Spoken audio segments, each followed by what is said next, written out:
Welcome to another exciting interview on Kung Fu Conversations. We are honored today to talk with somebody that started a whole generation of Kung Fu practitioners and keeping people out there and kicking and punching and joint locking and throwing, all the good stuff. Sifu Kisu, welcome for joining us. Thank you for joining us. So glad you made it. Thank you for coming today. We talked about this a couple of years ago, and I was a little shy about it because, there's a few interviews out there with me, and, you don't want to be too redundant, do you? Well, we will try to ask you some questions, hopefully, that people haven't asked you before. So that we're going to try to go into foreign territory with Sifu Kisu. So just like everybody, and I know you, have said this before, but would you tell us your Kryptonian origin story, Sifu? On what got you started in martial arts and why? Man, I grew up in a really rough neighborhood. I won't mention the town, but it was in a state called Missouri. My uncles were very interested in, learning how to fight. We lived in the same neighborhood with Michael and Leon Spinks, the boxers, and they used to beat everyone up, including my uncles. And so my uncles got really interested in martial arts. So they were doing judo and jujitsu and some karate and boxing. And they took me to the local, I guess it was a boys club, a recreation center. And I got involved in the Golden Gloves boxing program. I sucked. I was a little skinny kid. And time went by and I got involved in Shorin-ryu karate. Oh, wow. With Bob Yarnell, and stuck with that for a while. Got a total junior black belt. Mm-hmm. Nice. Yeah. Awesome. I learned that from Master Ken. Oh yeah. I love that guy. Guy. Master Ken. We gotta have him on. He'd use the whole frame, right? Like from corner to corner. I was like, he's a bad mother. But yeah, did that for a while. Yes. And, then, I ended up, living with my aunt and uncle, and, he was in the Air Force, and there was a Kung Fu program and there was a Taekwondo program, and the Kung Fu guy wouldn't let me into the Kung Fu program. And so I started Taekwondo and, got up to, second done black belt with that, and went off to the military. And strangely enough, ended up at Wheeler Air Force Base in Hawaii. And over at Schofield, there was a fellow teaching Master Lee, teaching Taekwondo, and they taught the exact same system that I had learned. And so they gave me, I had a red belt at the time, and there were guys that were bigger and stronger than me that were like blue belts. And so they tried to kill me the whole time I was there. And it was in this military warehouse. I don't know if you've seen these things, but they're some of them are like a mile long. And they had put down this, this really nice floor and had all these training bags and all this stuff. And we'd line up like, 2 by 2s, like as far as the eye could see. And there were some people in that line that wanted to F you up. And yeah, man, I learned my chops over there.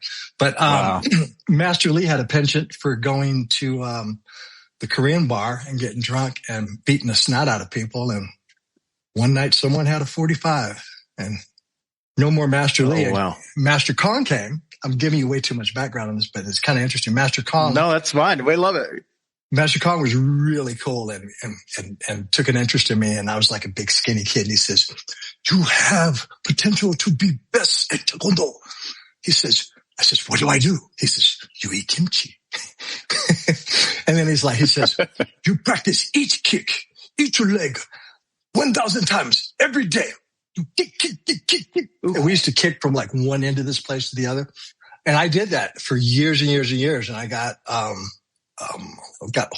I developed some horse legs, and stuck with that for a very long time. It got up to like third dan, and they had switched over from the ITF forms to the Young Brother forms, which were like a little more eclectic, and had actually more kicking, because the original ITF forms it was the Taekyong legs, the Korean leg fighting, combined with the Shotokan, which I started in Shorin-ryu, by the way. And there's more kicking. It's pretty cool. And I stayed with that till like I think third dan. And I moved to Los Angeles, and I was at LA City College, and I got a chance to study with Gene LaBelle. He was my wrestling coach. I studied with Hayward Nishioka. He was my Olympic gold medalist, judo coach. And walked, and then Simon Rhee was there as well. And so I was in Simon Rhee's class, and we became good friends, Simon and Philip and I. And I walked out of the gym one day, and there were these dudes way at the end of the field. And I ran down, they were doing Kung Fu. And I was like, what are you guys doing? And they were like, they thought I wanted to fight or something, right? And I was just, this kid, right? And they were my future classmates under Master Kenneth Hui, who's been my teacher since 1976, 77, something like that. Still my teacher today. I've made friends with all sorts of people in the martial art world. Got a lot of Wing Chun brothers. Hawkins Chung was a really good friend of mine for a long time. I used to know Phil Romero when he was really young. I saw him years later. I was like, you look like your dad. And yeah, man, it's, I've just immersed myself in martial arts forever. And, I went to school to be an engineer and worked in that, aerospace, defense contractors for a long time. And, I was talking to my uncle, who was a very well-known actor, black actor. And, he set me down one day, and I was like in a band, and I was painting, and I was drawing, and I was, chasing all these women. He says, you've got to settle down. You can't be a loser. And I says, I'm a loser. And he says, you have to pick one thing and make it your thing. And it was weird. It's like Kung Fu came into my head, and my brother was like doing something. He was like a cable guy making a bunch of money. He's just like, you're never going to make any money at that. And I didn't, my uncle said, don't worry about the money. He said, pick that one thing and make it your own. And so I started practicing Kung Fu every day, the Northern Shaolin style. Mm-hmm. And, which is a grand lineage. Go ahead. No, go ahead, Sifu. Yeah. Oh no, I was just saying it's a grand lineage. It's a grand lineage. And, I shudder to think the man I would be without my teacher's guidance and teachings. That's amazing. That's amazing. What was it like transitioning from the heavy Taekwondo and even the past of the Shorin-ryu into something like Northern Long Fist? What was the barriers? I mean, that's going back a couple days, but can you stir up that young man's imagination and remember what your barriers were? I didn't really have any hands when I was a Taekwondo guy, and my legs were so strong, and, my kicks were just, were freaking nasty. To this day, I still, let me see if I got some room here. I keep a secret kick for everybody's. Yeah. Just that wipe across the face, baby. Yeah. I shoot that out past their ear, and then I set it right in this nerve cluster here, and they drop like a brick. But the Taekwondo, we used to turn over the hip, right? And so when you turn over the hip, you'd lean away. And the Kung Fu guys, they have a trick for that. They sidestep and they hit from underneath, and then they pound on the heel. And some people can literally knock your hip out of socket with this technique, right? Yeah. And so my teacher taught me, rather than leaning over, he said, this was a big thing. It was pulling this leg up in here, and instead of leaning over, shooting the kick there. I'm getting old. I'm getting kind of old. Nah, still got it, brother. You still got it. Still got a little gumption in me. But yeah, man. So it was the hands, the hand method. Oh, the hand methods are just freaking nasty. It's, it encompasses, short range, mid range, long range. Some techniques very similar to Wing Chun. And the Northern Shaolin is built on, 24 elements, 4 hits, 8 skills, 12 methods. And then there's 10 traditional forms that you won't use the forms to fight, but the forms teach you how to ward off or strike in any direction. with little or no apparent windup. And then the stance work allows you to deliver the hands with some real force. And I'm not a big muscular guy. I'm kind of long and lean.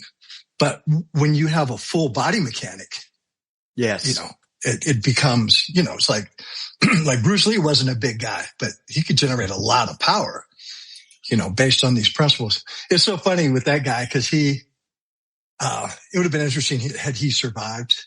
I would have liked to have seen a mature Bruce Lee and not the young, cocky, you know, stick your foot in your mouth Bruce Lee. But it's, I wonder if we look at Dan Inosanto.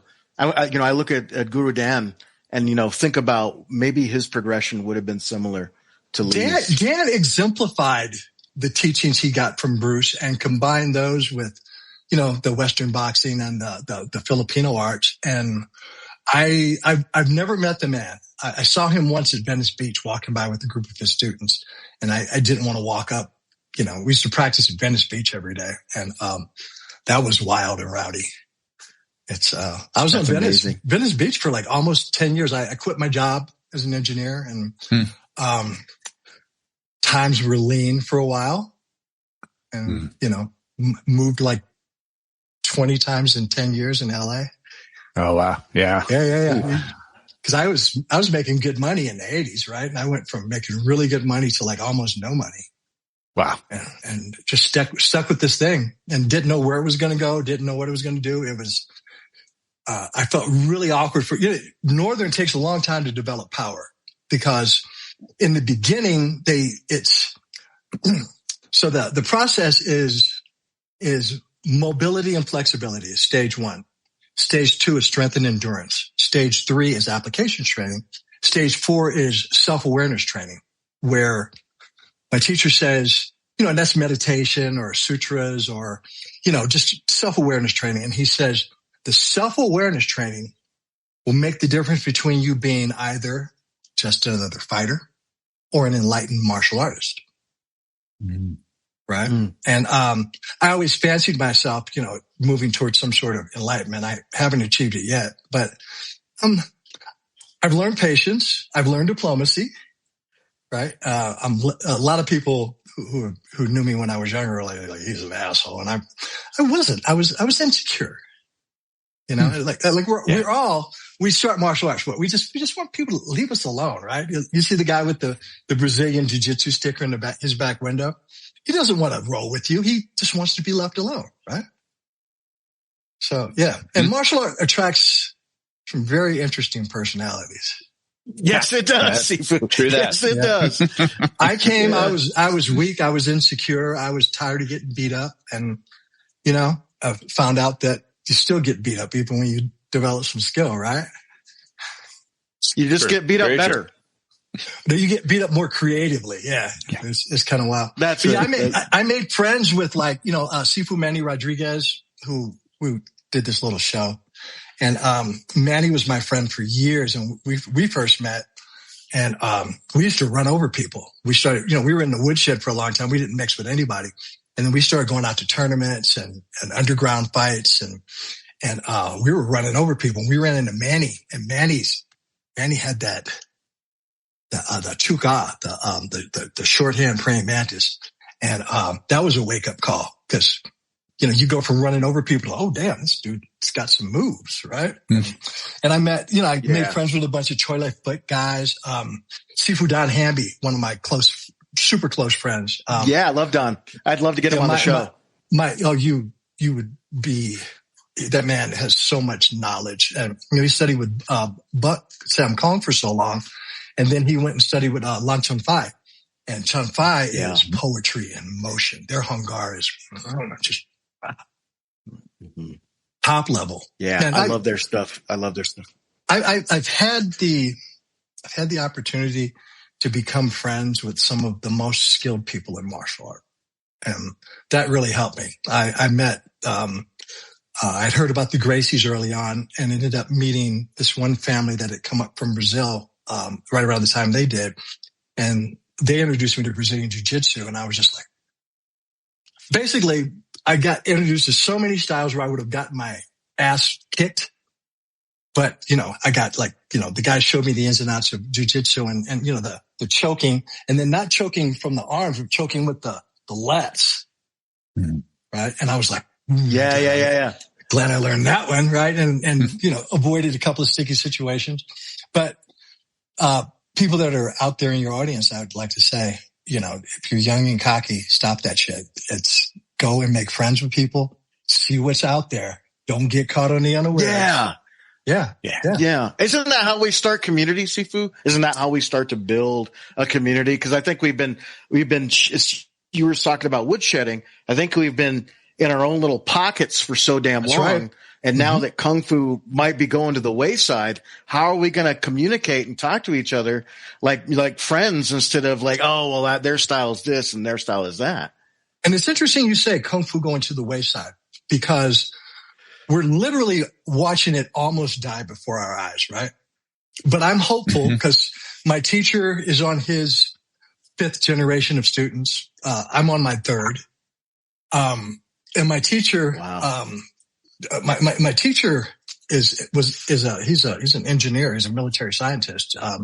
He created, war ending weapons. I won't go into his resume, but, most recently he spent the last 15 years, authoring and executing the James Webb Space Telescope. Oh, wow. Yeah.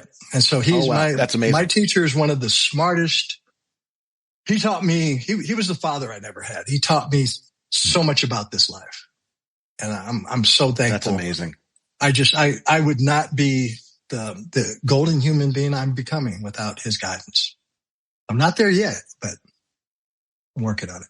We're all a work in progress, my friend. We're all a work in progress. And like you said, developing networks, right? When I was younger, I was shy and I didn't really understand office politics or, how to network or how to interact with people. And I would never spend a moment with anyone I just didn't, genuinely like.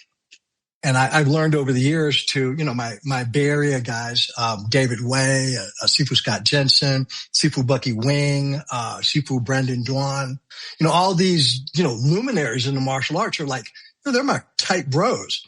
My Wing Chun community, Rain and yourself and, Seth is out here, Sifu John Burns and, their Shaolin Temple stuff. There's a lot of people working hard to not let this thing die. Right. In LA, I had literally thousands of students. And since I've been in Colorado, I've only got about 10 or 12 people I'm working with. And I'm working very carefully. My student Miles is just freaking angel, built like a refrigerator. And I'm slowly getting him into this kind of sinuous, long fist fighting. Right. Do you like having that smaller group that you can kind of really just give them the stuff one-on-one? It's almost private lessons versus the group of 50. What do you think, Sifu? Well, I don't know about you, but through my life, I've always had these kind of premonitions of the future. Like I saw myself in my mind's eye in corporate boardrooms with people, waiting on my next breath. And I didn't know what that meant. And I found out at Nickelodeon, right? In LA, I had huge groups of students, right? And then I had, people, very famous people, that were my private students. And, that was fulfilling because there, when you have a big group, you can get the whole thing on the floor in front of you. You're teaching 30, 40, 50, 100 people. And, you got those guys are working on this, those guys are working on that. And you get to see the whole thing and it's beautiful. And you get an overview of your art, right? But since I've gotten here, my student Elijah, who I trained a few years, Elijah Springs, and a couple other guys that I trained out here, it was really nice to, be out in the elements. We got the little place where I teach is just this little pavilion at a dog park. And, we're out there rain, shine. I drive past you. If it's snowing, you've seen me out there, but it's been very rewarding, both of those, of having the hundreds of students and all the money that goes with that. And, just having a few and kind of struggling, for the next meal. Right. Now I'm in this space. I'm I've got this mantra. Everybody should learn this mantra. Universe, show me how good it gets. whether you believe in God, Jesus, Buddha, whoever, it's, your God self is, you can make this life whatever you want, kids. Get out there and do it. Don't dream big. Do not dream small. Yeah. Excellent. Love it. So I was going to ask, when you first started with your Northern Shaolin teacher, what did a typical class there look like? Like, so when you went to his public class, what did that look like? Well, first of all, when I first started, it was a mostly all Chinese class. And so he would teach in Chinese, and I didn't feel very welcome. And so it was kind of rough. And then my classmates, beautiful people that they are, taught me wrong. Right? They're doing the old, it's pull the plug. And they were messing with me. And at the time I was bouncing between jobs. I'd left, defense contractors, and I started working for a private investigator and security company. And, I would spend half the years working for the Saudis, making untold amounts of money every day, and the other half, working for a private investigator. And so some 14-hour days, there was, 24-hour fitness across the street. And so I was practicing like the first form that they were teaching me wrong. And this dude walks up at Peter Kwong, from Big Trouble in Little China, one of the storms. Oh my God. Yeah. Peter's my, dude, I talked to him days before he passed away. He asked me for Gu Yicheng's Iron Palm formula. I sent him the formula. I saw that he had gotten it. He never answered, and then he was gone. But Peter said, "Where'd you learn that?" And I was like, I told him. He says, "Dude, they're teaching you wrong." And so he taught me the first form right. And I went back to class, and they were like, "Where'd you learn that?" I was like, "Oh, you guys, you guys are really good teachers." Awesome. So, I stuck it out. And then, so you asked what it was like. It was really intense, because there was this cadre of guys that were there that were, they could jump up and kick a basketball rim. Like my teacher was teaching the really deep mojo. Like our warm up was like an hour and a half, right? Wow. Such crazy stretching. Yeah. And there's a lot of energy there, and it changed over the years. And, I even think that he lost some of his Chinese students when he started letting in more Americans. But my teacher's class was very strict, it's like, keep your mouth shut, keep your ears open, do not disrupt the class in any form or fashion. And there's a huge cultural barrier. I'm not Chinese, didn't know anything about Chinese culture. And, I made every mistake you could ever make. Right? Hook and mouth disease, man. Yeah. So it was really interesting. And I didn't even understand what I was developing. It was the departure from the Taekwondo, where power is very apparent, to, the Northern Shaolin is an interesting style, because it starts out, you do these big, pretty, round movements with very little power, and, very graceful and very almost balletic. And the problem is, most people who learn Northern Shaolin, you know who you are, that think that is the end result, is they do all this beautiful flowery stuff, right? And without developing the power. And you've got to go through those stages of development, right? And I found out over the years, it's all about the stance, right? And so they do these really deep and wide stances, and the power isn't delivered from here. The power is delivered full body mechanic of your stance, moving this central stem, right? And then this flies off of that, right? You guys do it. Wing Chun does it. Every style does it. It's, but the mobility and flexibility of the legs move the spine, right? And then the hips move the ribs. A lot of people don't understand that this is a secret technique. I'm going to just give it out, is that there's a separation between the hips and the lower ribs. Right. And a lot of people don't get that. A lot of people move the shoulders and the hips together, and you're moving like a box, and you don't get to ever generate any real power that way. And so it's that, I think so 4 hits, 8 skills, 12 methods. 4 hits, punch, kick, grab, throw. There's nothing new under the sun in martial arts. every style uses either one or a combination. Yep. Would you agree? Right. The 8 skills, there's 4 internal, 4 external. So hand, eye, body, leg are the 4 external. And then breath, posture, the skills you acquire, and the concept of Kung Fu, which is time, practice, patient, hard work, or the literal translation is bitter work. Eat bitter to taste sweet, right? And isn't it cool? Like, we're all from different disciplines, but like this resonance echoes, we're all doing the same thing with just a different viewpoint. Yeah. I was in class this morning telling my students they needed to eat better. You guys will lower your stances. You got to fix your stance. It's got to be lower. Yeah. So, stance is everything. And I've changed now. I used to like kill people. Like, I'd lose people after the first class now. And so now I teach and I correct, but I say, if you want to develop your stances, get yourself, an egg timer or your cell phone and, stand in a horse stance for 5 minutes, 10 minutes, 20 minutes. I said, I don't have time to do that to you. Yep. I don't beat my people up. I don't savage anyone. Yep. I show them the way and then give them as much as they can. And then I watch. Yeah. I watch. Yeah. It's, and maturing, I just turned 67 and, bless you. You look great. You look great for 57. I know, right? It's, what can I say? I'm my biggest fan. But, we gotta be our own. Yeah. I got a beautiful lady that loves me and, got some friends that love me and life is good.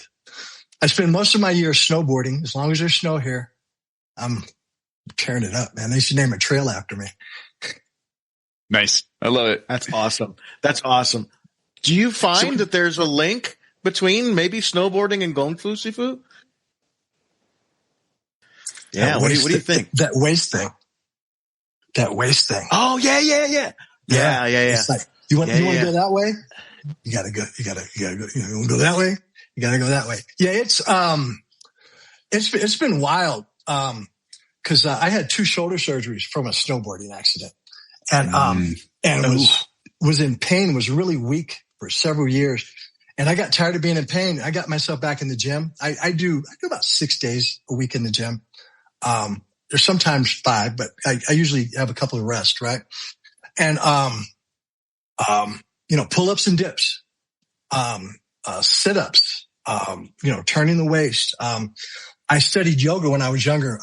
My yoga teacher, Yogi John Franzoni, Google him, was one of Yogi Bhajan's early top students. Yogi Bhajan was one of the first Sikh teachers that ever opened up to the West.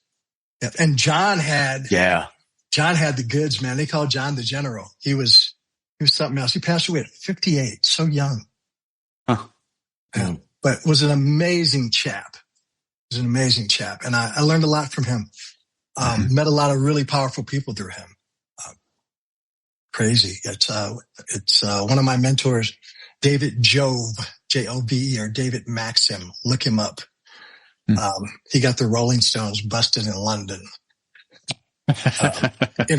Interpol caught him with some contraband and they were like, we know you know these people. You're going to set them up for us or you're going to be in jail for the rest of your life. And but he was one of my mentors. He's one of those guys connected to the magic people, Jack Parsons and Aleister Crowley and all that stuff. Learned a lot from them cats. Wow. But through him, I met like Jay Leno, William Gibson, the writer, all these Harvard lawyers. Love Gibson. Judges. It's one of my favorite writers. Gibson. Yeah. Really funny. I used to work for Mario Casar. I was his personal protection agent. Mario, Total Recall, Terminator, the Rocky movies. I worked for Mario for years. I was sitting in the office one day and I was reading Neuromancer. And he comes in and he goes, I'm about to make that movie. And I was like, no way.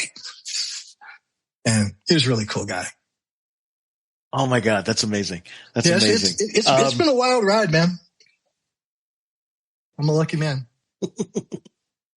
And I ain't dead yet. Oh, what were you going to say earlier, brother?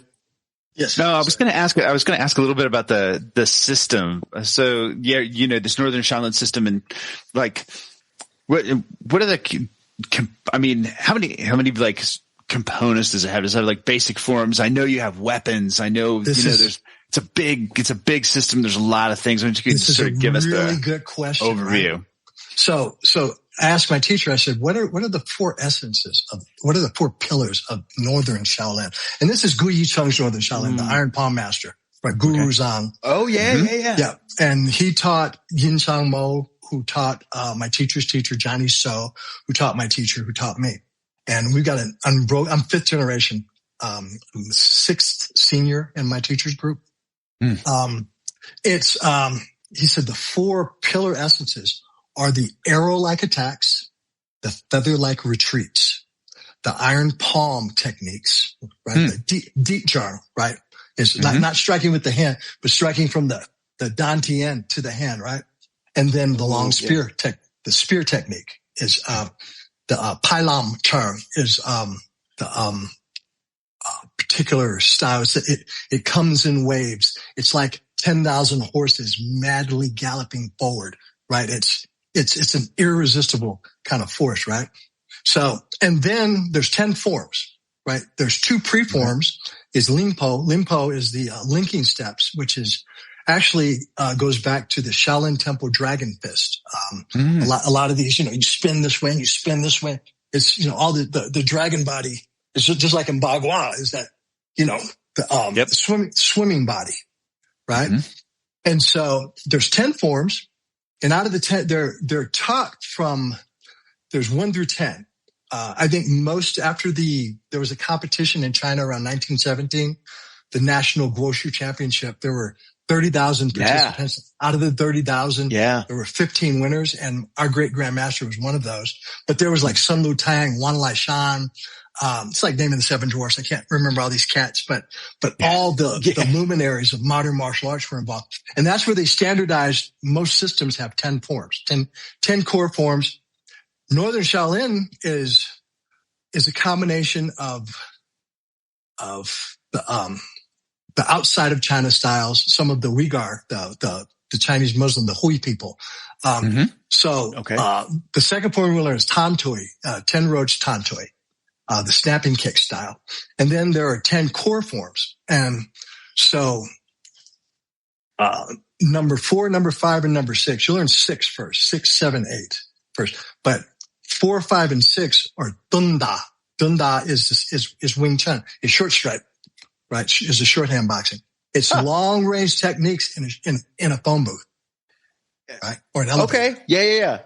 And then 1, 2, 3, 7, 8, 9, 10, or what are called Cheng Qin. My Chinese is horrible. Cheng is distance boxing. A spear is Cheng. Cheng. I never got the tones right. 9 tones in Cantonese. I learned in Cantonese. Was married to a Cantonese woman for many glorious years. But, it's kill at a distance. When you hear the term long fist, right? It's kill at a distance. Dunda is short strike. It's when somebody's close up on you, warding off and striking. And those really, the chaining punches in Wing Chun are very similar.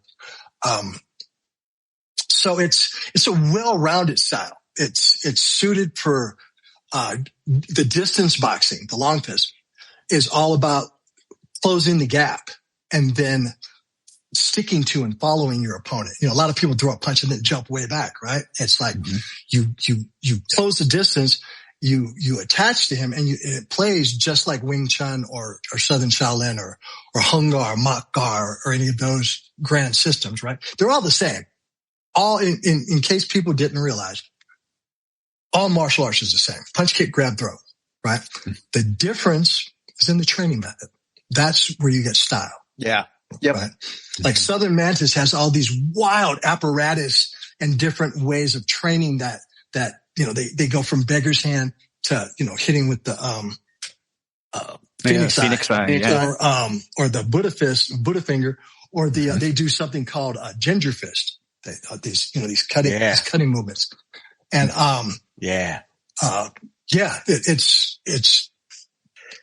it's like Shaolin Temple. They say there's two paths, right? There's Nidan and Waidan. Is internal or external. External they both lead. It's a yin and yang. They both lead back to the same point, right? It's like if you do the internal, right, you're doing the standing and sitting and you energize yourself to such a level that you become, godlike and strong. And it's the same thing with the external. You train and train and train until you're still inside. Right. And it's, one of the things I learned with Yogi John, I met all of these luminaries, in the yoga world. And, John was connected with all these different, very famous, very wealthy people. And this one teacher, came and I went with him to a shooting of Yoga Magazine.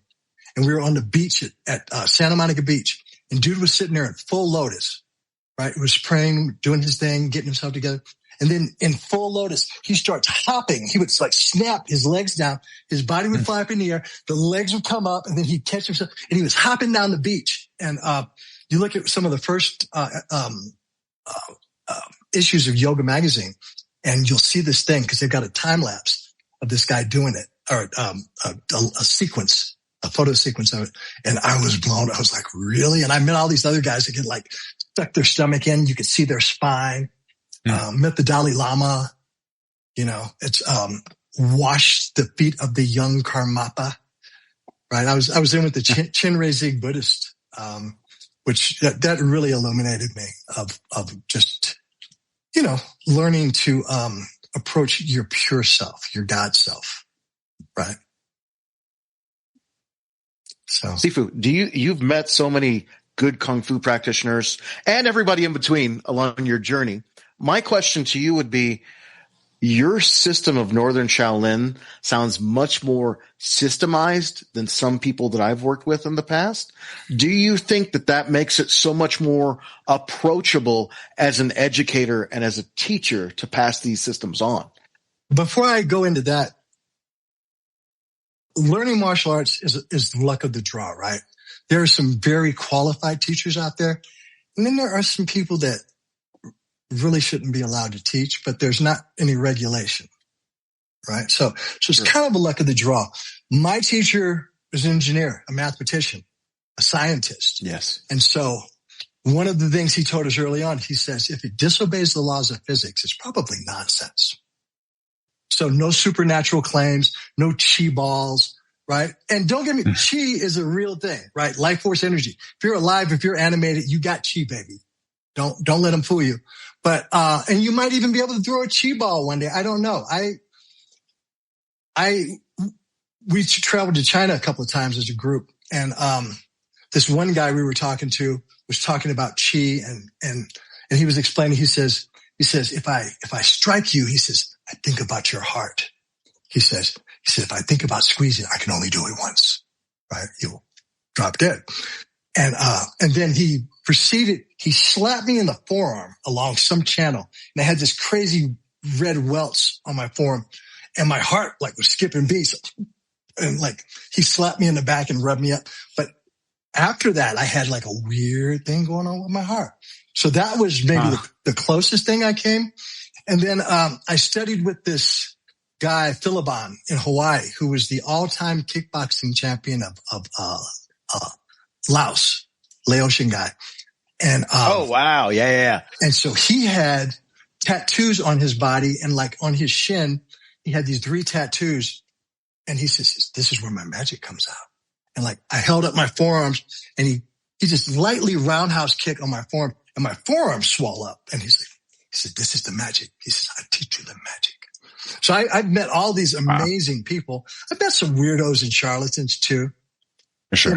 Sure. But, everybody that you meet in martial arts, I hope I answered the question, but everybody you meet in martial arts is actually part of your journey, right? The people that are unqualified to teach will actually teach you what you're not supposed to do, right? Right. You don't exploit your students. You don't abuse your students. You don't sleep with your students, right? When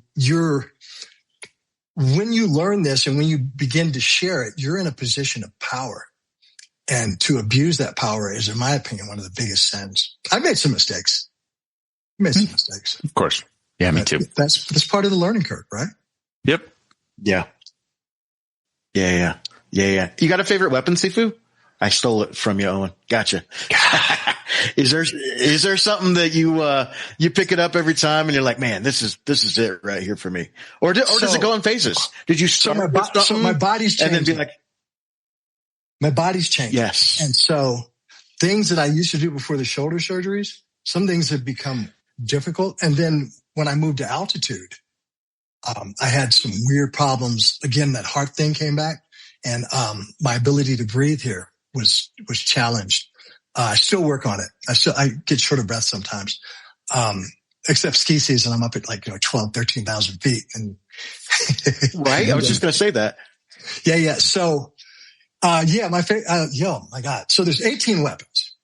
Out of the I'll take you down a hallway with this stuff. Out of the 18 weapons, some are long, some are short, some are sharp, some are dull, some are heavy, some are light. In the end, when you've learned all 18 weapons, you're able to transmit your force through any object. A piece of paper becomes a razor, right? A fork becomes a deadly weapon. You know what I mean?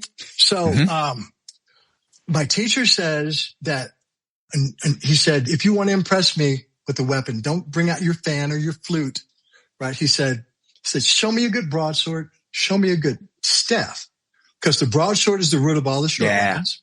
Staff is the root of all the long weapons, right? So if you're doing Guando before you learn staff, you're getting way ahead of yourself. So to answer that question, when I was younger, the straight sword, the double broadsword, the staff, the spear was my specialty for a long time. And the 9-section steel whip, meteor hammer, rope dart. Learned a lot of those. My favorite weapon is probably the double-edged straight sword. So my teacher says, he said, the classics say, when training an army, right, in the old days before guns, said it takes 100 days to train a troop of shield and broadsword fighters, right? It takes 1,000 days to train a line of spearsmen, right? The old 8-foot spear or the 18-foot spear, right? Was a front line, and they would all stab you at the same time and then throw you over their shoulders, and the broadsword guys would chop you up, right? And they said, but it takes 10,000 days to create a swordsman. And there's a difference. The broadsword is not a sword. The broadsword is dao, just like butterfly knives. It's a knife. Yeah, knife. Big old knife. Edge, yeah. Right? And the backside is very friendly when you wrap. The straight sword is double edged. Right? It's got a tip, 2 front edges, 2 back edges, and 2 flats. And they say it takes 10,000 days to create a swordsman. Right? And so that tells you about the level of dedication, of refinement, of revisitation, experimentation, and, reconsulting with your teacher. Every time I go back to my teacher, I learn something new. And he hasn't taught me anything new in a long time. But we'll be doing something and he'll come up and he'll get in the way and they'll say, do the next move. And I'll do it. And it's it's really powerful. You yank his hands down and I go to strike the crown of the head and he's gone. I'm just like, that's amazing. That's amazing. He still got it. Oh, my teacher's a trip, man. He's in his 70s. He'll still kick your head off your shoulders. Right. But it's like I invited him to a Denver Shaolin tournament one year and I said, come up, will you do a demo? And he says, I'm not doing demos anymore. I'm getting a little too old for that. And my heart kind of broke, right? Cause he's Superman to me. It's like watching Superman get old. Yeah. He's this guy, man. I love him so much. Sifu, if you ever see this, I love you, man. Fucking awesome. Yeah. That's amazing. Go ahead, Owen. No, I was going to ask, so within, say with the sword in your Northern Shaolin system, is there like a single form or are there multiple sword forms, or is sort of the general with a broad brushstrokes of how I've seen several in my teacher's school. I have only been privy to, so he teaches the Tai Chi straight sword. He teaches the Wu style, the Yang Tai Chi straight sword, the Wu style straight sword. I learned both of those. The first one I learned was, think about the strolling dragon, the walking dragon swordsmanship, which is very interesting. I also learned, he taught me the two-handed saber, the Miao Dao. And both of those forms. Oh, yeah. Yeah, both of those forms come from General Qi Kwang, right? Qi Kwang was the guy that, solved the coastal pirate problem and a bunch of other wild stuff. So it's interesting that our style has two forms, or at least that my teacher has, elected to have those. One of my students, Josh Capitanio, he's the head librarian of Asian Studies at Stanford University. And he got me this copy of this amazing, that volume, the old book with Qi Kwang's sword manual. Yep. Very famous. He Pictures. got me a pristine copy of that and the picture's really nice. But my teacher shared those. So, there's that sword. He started to teach us a drunken sword that, my life got complicated and I was missing some classes. And then he also taught us, Bodhidharma Gim. So the strolling dragon is a tassel sword. And so you guide it by throwing the tassel and then the blade follows. So the tassel is yin and the blade is yang, right? And you throw the tassel and catch the tassel, right? And control the tassel through the whole set, right? The Bodhidharma is, attributed to Shaolin. But real Shaolin, there were no bladed weapons, right? There were, okay. Oh, wind's blowing. You're good. He taught us that. The progression was he taught the Pakwa scissor, Pikwa is in Mandarin. He taught us Pakwa broadsword, and then he taught us the Pakwa staff, which is the fifth sun staff set. It's really the Yang family spear, but the legend has it that one of the Yang brothers, the entire family was assassinated except for two. One lost his mind and ran home to the family, and the other one hid at, I want to say Shaolin Temple, but I suspect it was another temple with warrior monks. And there's a famous story, the 8-diagram pole fighter, with Gordon Liu. They said you can't have a bladed weapon here. So he cut the top off and he put a red flag, right? And so traditionally that set is done with a red flag. And it's interesting because your hands are like this instead of like the fishing pole. Your palms are facing each other. And then it's got these wild rolling it across your chest and then leveraging it.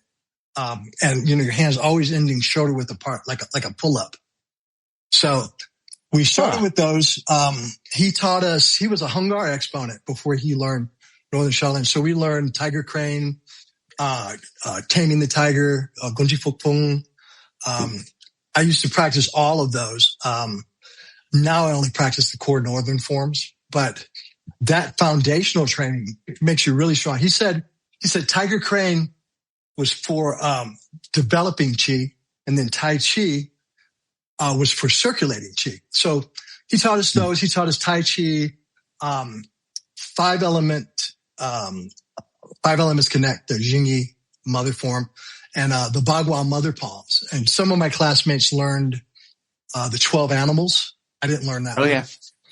But the curriculum was really broad. There's a lot of material. And that guy would work 14-hour day at Raytheon or Hughes Missile Systems or Northrop Grumman, and then come and teach a class. And he taught 4 classes, 3 public classes and 1 private one at his house. And now he's retired. Wow. So he goes to all the tournaments, he goes up and supports, my buddy Daniel Tamazaki. I'm really fortunate, man. I know the coolest people. I was just in New York. So Sifu Vincent May and his student, Douglas Adam. I love Ferguson. That. Yeah. Yeah. Those guys are like my bros. Pedro Yi, got my buddy, he's slipping my name, the brother from Syracuse. I'm going blank right now. His name. You know what style he teaches? I might. Hung Gar. It's Pedro Yi's classmate. Black. Yeah. I can't think of. Yeah, he's amazing. I'm going blank right built now. like a brick. built like a brick shit house. Yeah. So that guy's amazing. I went to they did this Vault 25 thing.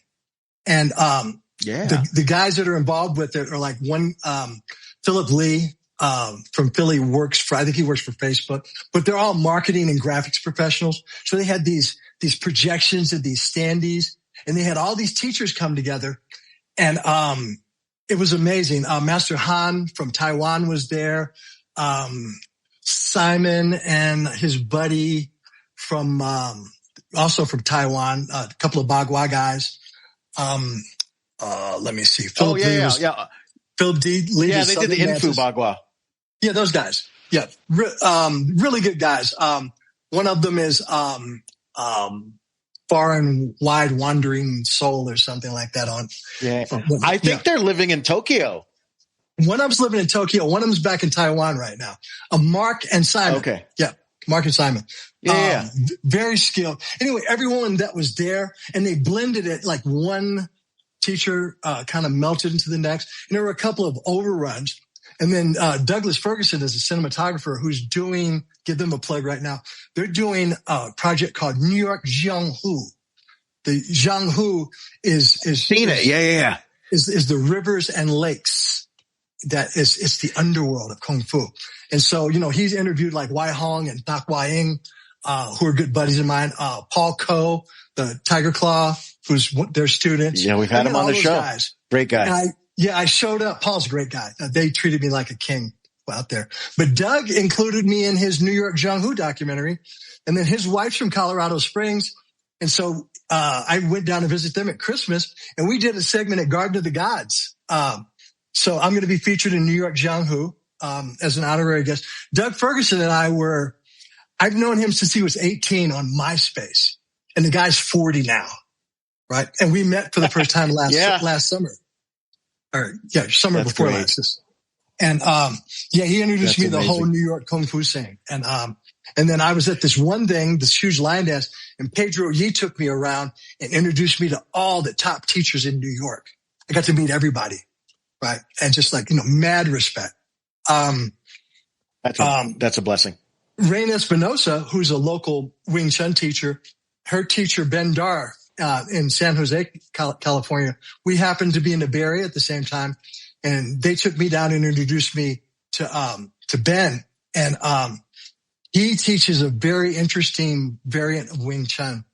And, I sat with him, watched the class for an hour, and then he talked to me for an hour. And, their Kung Fu is top level. I'm so blessed. My network of friends in the martial arts. I know people all over the world. And, our little TV show, people that don't know, we did a cute little show called Avatar, The Last Airbender from the Legend of Korra. Yeah. And, I got invited to, as a cultural consultant and martial art consultant, movement consultant. And, we, created some magic. The show was, better than I worked in entertainment for a long time. I worked on the first season of Power Rangers as a putty, and then, left that show, cause the producer was not a very nice person. There we go. And, God bless him. And, ended up over at, the producer for, they were doing VR Troopers at the time. So I ended up being, the stunt double for Michael Bacon. He had blown his knee out, on that show. And then I was like in all these monster costumes. And then, that show ended, and we did the Mask Rider. I did a bunch of costume work on there. And then we did, Big Bad Beetleborgs. And I was in like every monster costume I was the giant speaker monster and the boombox guy and all these, a giant bear, mega bear or whatever. I was like, it was wild. It had this bear suit, and the head was up here. You could see out of its throat. And then the hands, you had these things, and the hands stuck out like this far. And so I would stand up, and people would run, even though they knew I was in the costume. It was really scary.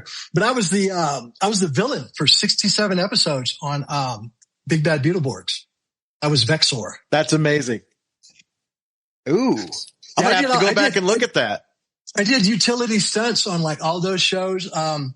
I did a Corman show called Dragonfire, which was a redo of what's his name? Donna Dragon Wilson's Full Contact. Several different martial arts stars. I did different versions of this movie, but I did that movie with Dominic Labanca, my good friend. And what else? Eric Lee, the Little King of Kata, who was actually a student of our Grandmaster, Johnny So. Eric likes to say he traded technique. No, he was disciple. And but Eric pulled me in on a whole bunch of stuff. Sifu Doug Wong got me a little work from the White Lotus, those guys. His son Travis Wong is on fire right now. Travis is doing coordinating everything. Doug introduced him to Jeff Imada back in the day. Jeff did the fights in The Bourne Identity. One of my heroes. I've never met him. I got a chance to hang out with well, I'll digress. My student Shinko Yamada was the archer in The Last Samurai with Tom Cruise. So he took me out there. I got to meet Hiroki Sanada, and I got to meet Tom Cruise. Very nice. Love that guy. And yeah, I've been really fortunate, man. I worked on a lot of stuff. Like Forrest Gump, close to greatness but never great. Like, I'm gonna go pee. You know, it's like, just keep running, Forrest. Keep running. Yeah, you know what? I would disagree with that. I think you've inspired a whole generation. So if that, as well as your own students that will hopefully continue to pass on your Northern Shaolin, I think that's a great thing, Sifu. So yeah, one of my for what it's worth is the head stunt coordinator for 6 seasons on CBS U.S. Navy SEALs, Chase Rivera. One of my top students, wow. One of my good friends. Shin went on to do Wendy Wu. He tried to get me as the fight coordinator in there, but I got beat out by the Alpha Stunt guys, which did a great job on that show. Yeah, I think Shin's language barrier kind of got in his way because he's a native Japanese speaker. He should have gone home and done Japanese movies because they were hot for him at one point. But yeah, man, it's, you guys approached me about doing this show, like I said, a couple of years ago, and I was just kind of busy and I got distracted. And then when I got back to you, you guys were all booked up. So thanks for making time. You know, it's a real honor, man. You guys are doing it. You've interviewed some of my really good friends. You have a broad scope. We feel honored. I can be really kind of myopic and micro-focused, and I tend to miss some of the best stuff that's out there in martial arts. And I apologize to any people that I've ever made feel like I didn't give them my full attention or, you know, give them some love. Because anybody who's practicing martial arts, whether you're good or bad or whatever, if you're practicing, that's half the battle right there. Get up off your ass and practice. People that are fronting, practice. Stop messing around. Practice. You don't have to be good. You don't have to be a champion. You don't have to be a world champion. You don't have to be a master. There's no such thing as a master, by the way. Right? I'm lucky. Some of my friends will refer to me as Master Kisu. I'm not a master, dude. I'm some boob who just kept practicing. Okay, Nike, you see, maybe that's what mastery is. Boobs. Yeah, man, it's wild. I love it. My teacher has become the grandmaster of our system. So, and he doesn't like that term, right? He's just, you know, and again, an amazing guy. I can't say enough. What I should have now. Besides you, Sifu Kisu, does he have plenty of next generation students to pass on his work? Man, he's from another planet. My classmate, Troy Ogborn, who's a talented graphic designer. He did the, cover and graphic for Don Hamby's, Hungar book, which is out right now. I encourage people to buy that. I'll switch to Brian Cuttle, who's got a few books out there. He's an amazing cat. You guys had him on the show. Love that guy. Yeah. Great friend of mine, man. He's been so kind to me. Such a sweet guy. I'll see him in Sweden this fall. I got, a friend of mine works for Icon Pass. So I got an Icon Pass this year. So I'm planning on doing some European skiing. Yeah. Nice. I'm headed Nice, to nice, Austin nice. this next week. I'm teaching a workshop in Austin. Whatever next weekend is. And then, the 8th and 9th of November, I'm teaching in Ottawa, Canada. And then I got a bunch of, teaching schedules lined up for a couple of cities in Tokyo, a couple of cities in the Philippines, Dubai, and a couple of cities in Europe, all TBA. But I'm just blessed, man. It keeps coming at me. Universe, show me how good it gets. That's amazing. That's amazing. Oh, and I've got a few more questions. How about yourself, brother? The man says, have at it. Have at it. All right, here we go. I always ask this question because you've been teaching, and this isn't picking on you, Sifu, but if you could go back in time, Marty McFly, and say hi to young Sifu Kisu as a teacher, what would some teaching advice you would give to your younger self, Sifu? I'd ask him to be kind. I'd ask him to be a little more loving and confident. I would ask him to practice harder, and he practiced really hard, right? I would ask him to be more patient. I'd ask him to think before he opened his fucking mouth. Yeah. Fair enough. I'd probably say the same thing to myself. Anybody seeing this, if I ever hurt your feelings or offended you or something, I'm really sorry. I was insecure. Still am a little bit. We're all a work in progress, brother. Okay, how about this? How about any other teacher out there that's maybe either hitting a wall, like just they're getting bored, they're tired, they need a little pick-me-up, or what is something that you see among the modern teachers that you would love to pass on in a message to the modern teacher, or around you? Stop filming yourself in practice. Right? God, if we would have had YouTube and Facebook, oh man, Instagram, I had like a 12-pack. So ripped. It's, stop filming yourself. Practice. Stop messing around. Get out of your ego. Stop thinking that you're the baddest out there. There's always a higher mountain. Okay, guys? It's, be humble, be kind, make friends, establish a network. The bigger your network, the more opportunities you'll have. As I'm learning this from late. But I'm blessed with an amazing network right now. So yeah, I'm stoked. I'm stoked that you're getting out there and doing the seminar scene. Oh, that's a question. I've been dying to ask this. This is kind of like the new question that I've been asking a lot of people that do this. Teaching a big class, teaching one-on-one, seminar teaching. How do you differ those? What's something that's similar, like a string that would go through all three of them? But what's something that you're like, this is going to be just a little bit different? How do you look at, cause I have a certain way that I like to teach for the seminar stuff. So my teacher, when he teaches, and I should have modeled myself after this years ago, my teacher just lets you, it's free range. He don't correct you. He just reads, you do this set, you do this next set. You do it as a group, and you move in that group and you gain that spatial awareness, cause someone on every side, there's swords swinging right behind you, right? So now I used to get really detailed, and like I made the mistake of calling people out, and people get their feelings hurt or they'd get embarrassed because I called them out. So I would say just run the class. Don't get caught up in the details. Just try to get like the big idea across, right? Like when I go and teach now, I taught a great one in New York. God, I tricked myself into thinking no one was coming. And the guys at Wing Chun Brotherhood, totally, propped me up and promoted that. And, we got to the thing and there was a line down the block, man. So we had a great time in New York. I'm in love with New York, by the way. Thanks to all my friends that are out there. Don't get caught up in the details. Get the big picture, answer questions. Don't be greedy. If you're going to teach privates, charge a reasonable fee. Don't take advantage of people. I hate to say this because a lot of people are making money from it. Online teaching, unless someone is a proven personal student of yours, online teaching is nearly useless.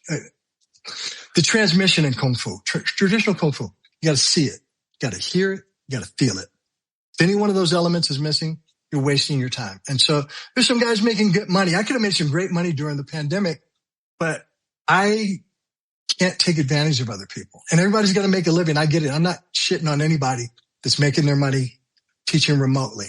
But if you don't have hands-on with those guys, if you don't teach them how it feels, if they can't watch you in person and see you in 3D moving, it's kind of a waste of time and you're taking advantage of people. Don't do that. That's my opinion, right? I'm not an authority on anything except myself, and I'm a work in progress. So yeah, it's, when I go to Austin, it's kind of cool because my top student Miles is going with me. My buddies Zamor and Enlo are both coming up. Zamor studied with Glenn Bullock in Northern Shaolin. Enlo studied with Sifu Stephen Bao, rest his soul, from the Las Vegas Lohans. Those guys are great friends of mine. Yeah. You know, they're like my Kung Fu nephews. Manny Marquez in LA is kind of like a Kung Fu cousin / nephew. Well, he learned from Steven. Steven was technically my older classmate because he studied with my teacher for a little while, but he mainly went and studied with Cam Yuen, God rest his soul, who was also prominent martial art teacher, taught David Carradine, consulted on the Kung Fu TV series and Legend Continues, all those guys. You know, it's, be patient, be kind, work on the details, let people practice. So traditional Chinese martial arts, strand-based martial arts, you know, you road up, road back. They say, teach the student the strands and then allow the student to practice the strands. Right? And so you lay the material out there and then you let them, and then you cultivate those requisites. You cultivate the flexibility, the mobility and flexibility, right? And then when they've got that down and they're comfortable with it, you train them in their strength and endurance, long forms, cardio training, weightlifting, right? Not too much weightlifting, not too much bag work or dummy work, guys. Too much bag work, too much dummy work creates a false sense of enemy. Okay? You gotta have a live opponent. The bag is for testing your power. You can't just wheel on a bag every day and think that you're going to fight somebody, because bags don't hit back. Boards don't hit back. Mukjong don't hit back. And Mukjong is brilliant training. Mm-hmm. Wing Chun people. My teacher also teaches Wing Chun. I learned the 108. I learned the Bill G and the small idea. Stop banging on a freaking dummy, bro. The dummy is for sensitivity training. Yeah. You glide around those. You reposition yourself and you touch that post. Don't punch the freaking round post. You punch a round post, you're going to mess up your hand, right? That's what the Makiwara is flat. That's for developing, see those big fat knuckles? That's from a life of misspent training, right? It's, and you know, train smart, right? Don't mess up your hands. Don't dig in a bunch of rocks, you know, hot rocks and boiling oil, right? It's like all of that stuff. There's two types of hand, right? There is the civil hand and then there's the war hand, right? If we go to hell in this Mad Max, you train this thing and make it a club because it ain't going to be right. But you know, it's like you want to touch your loved one, right? You don't want to rip their pantyhose with your rough hands, right? It's everything in harmony. Right? It's the Shaolin, the Chan Buddhists, they say absolute control of self under any circumstances, you know, train in the hottest days of summer, the coldest days of winter, right? The Taoists go with the flow, bro, right? Stick with the tour, you miss Lucy's house, right? It's, you know, and it's so you want to balance yourself between these disciplines. There is nobody got it all. Right? If you're in a style and you don't like the way those Wing Chun guys are doing it, or those Northern Shaolin guys are doing it, let me hip you to something. Nobody got the whole enchilada, right? Everybody got a slice of the pie. And the key to success in martial arts is to make friends from different styles, different disciplines, different branches, and see what they're doing. And you'll see what you're missing, right? And every teacher. Love it. You know, they say in the Northern style, there's 10 forms. They say you can add something to those forms, but you can't take away anything, because each of the 10 Northern Shaolin forms train you for a particular scenario in the martial arts. It's, number 4, for instance, is, Chun Sam is a heart piercing fist, or to pierce the heart. It teaches you how to demolish the opponent right out the gate, right off the touch. And then in season 3 of Avatar, Zuko and Aang are doing a firebending, and they're doing this Comet Chases Moon. That's from Shaolin number 4, heart piercing fist, right? And so each form trains. Number 7, Muay Fa is a plum flower. Plum flower has 5 petals. Yeah. The plum flower is the murder formation. That's when you're confronted by 5 opponents. It's 2 in front and 3 behind, right? One at 10 and 2, and then 1 at 5, 6, and 7, right? And that's called the murder formation. Yeah. And so that form teaches you how to break out of the ambush. It's Muay Fa. The plum flower is the ambush, right? It's very, very intelligently constructed style of martial art. I've studied lots of martial arts. This has served me well. And more importantly, it's caused me great introspection, great internal searching, right? To figure out, how to, all great styles cause you to alter yourself in some dramatic fashion, right? You're going to be a boxer. Don't shortchange boxing. Floyd Mayweather will fuck you up. Mike Tyson, big hero of mine, fuck you up, right? Muhammad Ali, who I met, I worked on the movie Body and Soul with him and Leon Isaac Kennedy. And he would come up to me. That's amazing. Fist as big as a canned ham, man. All of your face like, damn, bro, you don't give me Dame Bramage. Stop it. But yeah, I got to meet some amazing people, man. Yeah. It's been a good ride. Yeah. Practice hard. Don't be an asshole. I love it. I've got one last question for you, my friend, and then we'll let you enjoy your day, Sifu. Oh, I'm good, man. I talked to you. Thank you again. What does training look like now as opposed to it look like 30 years ago for you? What are you working on?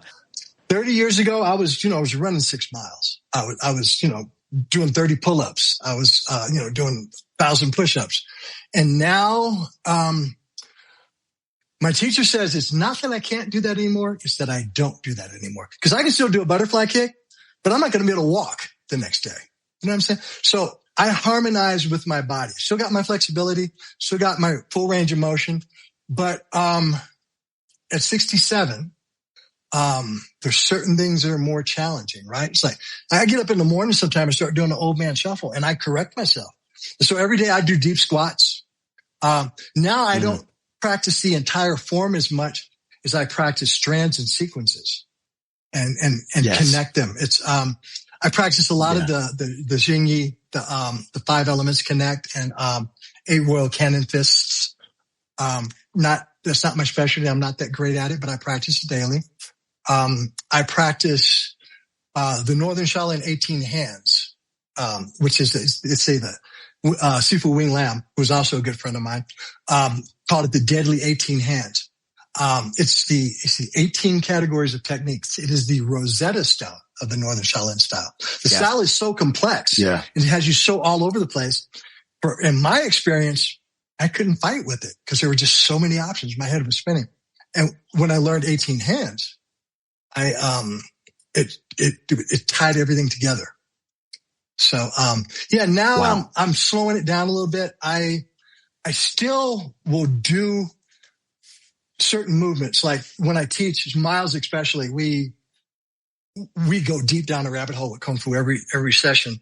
And, I'm of the firm mind that you can't teach something to someone you can't demonstrate, right? So you'll see a lot of the old teachers. I won't name any names, but there's some of these guys that were very famous teachers that their students, when they're in their students in their 50s look different than their students when they're in their 60s, who look different than their students when they're in their 70s. And then in their 80s, a lot of the students are imitating them and they move like old man, right? And so I think it's important to pass the mantle too. You've got to know when you've hit your limit, right? You want to develop successors that can carry the style forward. And, one of the things that's hurt Kung Fu is that a lot of the masters of old always held something back. Right. And my teacher has been very careful. He tells us, he says, did you get it easy? Did I give it to you easy? I go, no, Sifu. He said, you worked really hard, right? He said, yes, Sifu. So you make them work for it, right? You don't give it away, right? You get a fair exchange for your time, right? My fair exchange is if you can internalize it and practice it. I've got another student, John Jones. He's in the East. John taught himself following me on Facebook over the years. And then he bought Rick Wing's collection of Northern Shaolin books, which I encourage, great volumes and great history. My teacher, I wrote the preface for his Shaolin #1 book, and my teacher wrote, he dedicated, I think, the form number 9, the continuation fist, to my teacher. And then one of them he dedicated to Sifu Raymond Wong, who's also a good friend of mine, and his top student, Jeremy Hector, and all those guys, Mahjong Lawhorn guys, Sifu Johnny Lee, Adam Reed, and all those guys out of Texas, Madam Wong Zhurong's students, James McIntyre, who used to do the Desert Dragon tournament. And, there's Texas Kung Fu is bomb, man. Some good Kung Fu everywhere. In the Carolinas, Lester and those guys out there, I call it the Middle East. They're doing some good stuff out there. Yeah. So yeah, it's harmonize with yourself. Don't tear yourself up learning this thing, and don't be a bully, right? It's for self-defense, right? I worked as a protection agent for years, and I never hurt anybody that wasn't trying to hurt me. Beautiful. Well, Sifu, this was great. Thank you for your time. We're going to put your links in the episode, and I'll let you know when this episode drops. We like to do it. We'll probably maybe do this one in 2 parts. We're going to look at the time, but I'll let you know when we drop it. And then we drop the following week. We'll drop the YouTube. So we'll drop the Spotify, the Applecast, and all that other stuff. And then we'll drop your YouTube episode. And I look forward to seeing you here in a couple weeks. I'll send you the rest of the material that you requested this afternoon. It's I'm going on my first Caribbean cruise in a couple of weeks. Never been on a cruise before. So life is good, man. Universe, show me how good it gets, baby. Yeah. Thank you, guys. My friend, thank you for your time. It's been an honor.